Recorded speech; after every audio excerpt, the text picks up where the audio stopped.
শুভ সন্ধ্যা। আজ 13ই নভেম্বরের সন্ধ্যের ব্লগটা তোমাদের সাথে শেয়ার করতে এলাম। সকালবেলা অফিস করে ছেলেকে নিয়ে চলে এসেছি। হ্যাঁ, বুঝতে পারছো, এখানে অনেক কিছুর আয়োজন হয়েছে। আজকে হচ্ছে জন্মদিনের আয়োজন। আজ হচ্ছে 13ই নভেম্বর, আমার সেজ বোনের মেয়ে, ওর জন্মদিন। লাঞ্চের সময় আমি উপস্থিত ছিলাম না, সেই মোমেন্টকে ক্যাপচার করে রেখেছি মোবাইলে, সেটাই তোমাদের সাথে একটু শেয়ার করলাম। আর তারপরে আজকে দুজনের বার্থডে একসাথে সেলিব্রেট করা হবে, অর্থাৎ 13ই নভেম্বর একজনের জন্মদিন, 14ই নভেম্বর আরেকজনের জন্মদিন। চলো সবটাই তোমাদের ডিটেলসে বলবো। তার আগে একটু নিজের পরিচয় দিই। হাই, আমি রিঙ্কু। আমার এই রিঙ্কু তুলি ব্লগার চ্যানেলে সবাইকে ওয়েলকাম। কেমন আছো তোমরা? আশা করছি যে যেখান থেকেই দেখছো সবাই বেশ ভালো আছো, আর তোমাদের আশীর্বাদে আমরাও বেশ ভালো আছি। অলরেডি তোমরা বুঝে গেছো আজকে রাজ্যশ্রী অর্থাৎ আমার বড়দির মেয়ে এবং দিদিপ্রিয়া, যে কিনা আমার সেজ বোনের মেয়ে, এই দুজনের বার্থডে একসাথে সেলিব্রেট করা হবে। দিদিপ্রিয়ার ইচ্ছা যে ও বড়দির সাথে, মানে আমার দিদির মেয়ের সাথে একসাথে বার্থডে সেলিব্রেশন করবে। তাই যদিও 14ই মে রাজশ্রীর জন্মদিন, ও কিন্তু একসাথেই বার্থডে সেলিব্রেশন করলো। আর আজকে বুঝতেই পারলে বেশ কিন্তু এখানে সাজানো হয়েছে। আমাদের বাঙালিদের জন্মদিন মানেই বেলুন, ওদিকে পায়েস, আর ইদানিং হয়েছে কেক। কেক কিন্তু আমাদের আগে প্রচলন ছিল না, এখন কিছুটা আমরা পাশ্চাত্য সভ্যতাকে নিজেরা আপন করে নিয়েছি, সেই কারণে কেকটা এসে পড়েছে। আর সাথে ক্যান্ডেল তো আছে। এই যে এখানে মোটামুটি আয়োজন চলছে কেক কাটার আগের মুহূর্ত।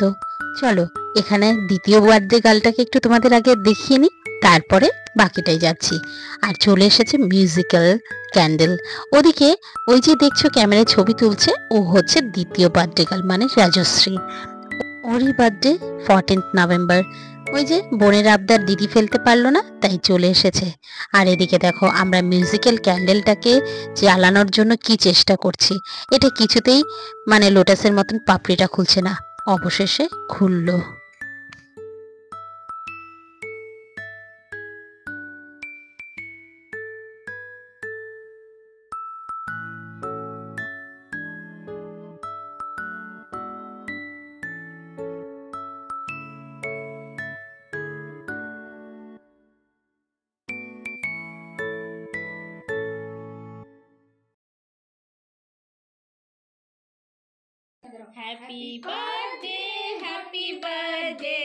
এরপর যে যার মাকে নিয়ে দাঁড়িয়ে পড়েছে, তাদের মাকে নিয়ে একসাথে কেক কাটবে।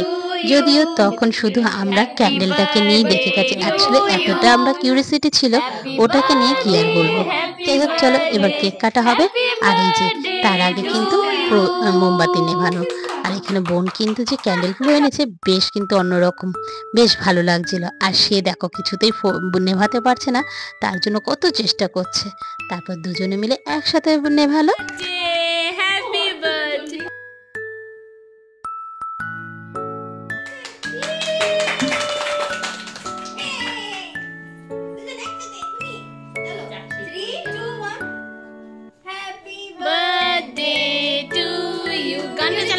ভিডিও বার্থডে টু, গান চালাও না কেউ একজন মোবাইল থেকে। Happy birthday, happy birthday, happy birthday to you, happy birthday to you, happy birthday, happy birthday, happy birthday to you. ও খেতে এই যে ওর দুষ্টুমিটা, এটাই কিন্তু আমাদের মনে থাকবে। যখন ও বড় হয়ে দেখবে তখন কিন্তু বেশ মজা পাবে। আমাকে তিথি ব্লগস থেকে একজন দিদি, সে আমাকে শেয়ার করেছেন যে এই যে আমরা ভিডিওগুলো করছি, আমরা ভিউজের আশায় নয়, আমাদের একসময় স্মৃতি হয়ে থাকবে সেই আশায়। যখন ও বড় হয়ে দেখবে সেটাই অনেকটা বেশি আনন্দের।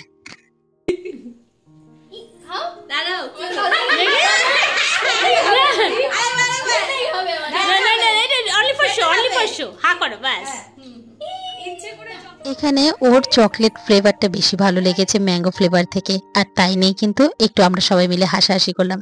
আর জানো তো আজকে একজনকে খুব মিস করছি, আমার বাবা। আজ গত বছরও বাবা আমাদের মধ্যে ছিলেন, তাকে খুব মিস করছি। যদিও জানি বাবার আশীর্বাদ সবার মাঝখানে সব সময় থাকবে। বাবা মার মতন তো কেউ হয় না, আর তার নাতি নাতনিদের অবশ্যই তিনি আশীর্বাদ করবেন, যেন ওরা জীবনে বড় হতে পারে, মানুষের মতন মানুষ হতে পারে, সমাজে একটা জায়গা পায়। এই আশীর্বাদ চাইবো বাবার কাছে। আর চলো এবার আশীর্বাদের পর্ব চলছে। প্রথমে ওর জেঠু মানে দিতিপ্রিয়ার জেঠু এসে আশীর্বাদ করে গেলেন, তারপরে ওর মা, আর এরপরে এসেছে ওর পিসি ঠাম্মা। আর নিজের ঠাম্মা আসতে পারেনি এই কারণে ওনার বয়স হয়ে গেছে, খুব একটা সিঁড়ি দিয়ে ওপর নিচ করতে পারেন না, সেই কারণে উনি আর আসতে পারেননি। আর এরপরে ওর বাবা এবং তারপরে নীলাংশু মানে আমার ছেলে, ও এই প্রথম কাউকে আশীর্বাদ করছে, বেশ এক্সাইটেড। আমাকে বললো, মা ওকে আশীর্বাদ করবো? আমি, হ্যাঁ এখন তুই করতেই পারিস, ও তো তোর থেকে ছোট, করতেই পারিস। তাতে কিন্তু ও বেশ এক্সাইটেড। এরপর আমার মা দুই নাতনিকে একসাথে আশীর্বাদ করছেন, দুজনকেই একই টেবিলে বসিয়ে আশীর্বাদ করছেন। আসলে কি বলতো, আজকে বাবার পুরো জায়গাটাই আমার মা কিন্তু নিয়েছে। মা কিন্তু সবাইকে আগলে রাখছে এই বয়সেও, তো সেটা আমরা মায়ের কাছে হ্যাটস অফ।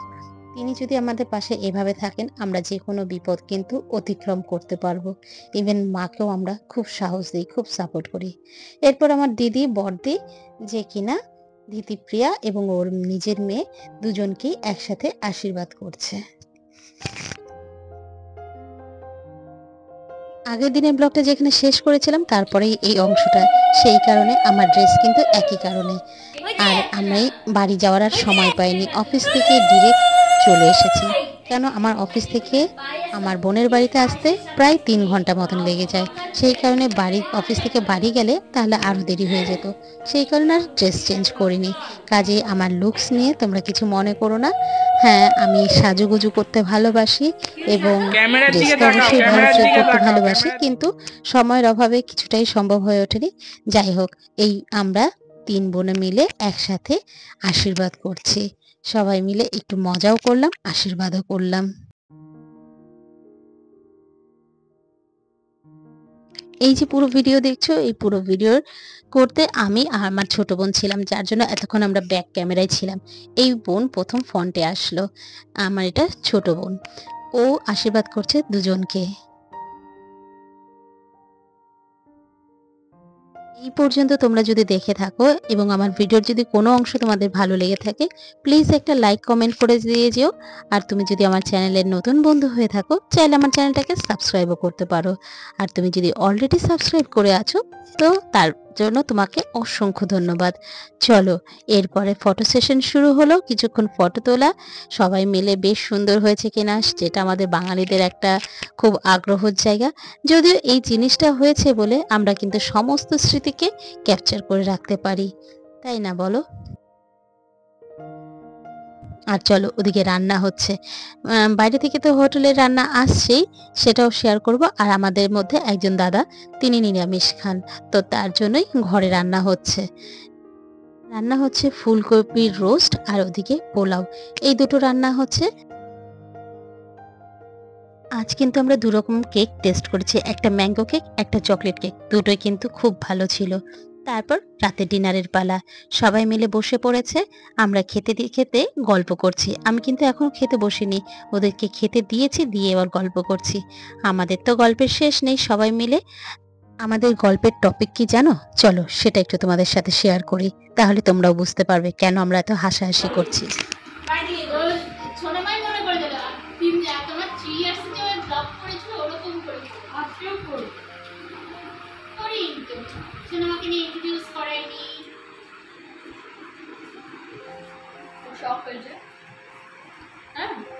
কি বলো তুমি, যে তোমাকে ভিডিও করছে, বলো কিছু বলার আছে? কোন দিকে এটা কাট করে তারপরে তোমরা কি আসবে? মাত্র 4 বছর বয়সে কত কি এরা যেন শিখে গেছে, ব্লগ কিভাবে করতে হয়, কি কথা বলতে হয়। ইভেন আমি যে গত বছর ওকে নিয়ে ব্লগটা শুরু করেছিলাম, সেটাও ওর মনে আছে, কিন্তু আমাকে এখানে কিন্তু আমি ভুলে গেছিলাম। দেখো কত কি ওরা জানে। আর এরপরে আমার ছেলে একটা গান গাইছে, চলো সেটা একটু শেয়ার করি, যদিও খুব একটা ভালো গায় না, তবু তো শেয়ার করলাম। बसी हुई खुलना मुझे तुम कभी छुना जाऊं मैं रात दिन नजरों में तुम हो बसे कैद जो तुम एक बार मैं हो बस तुम मेरे नजरों में तुम हो बसे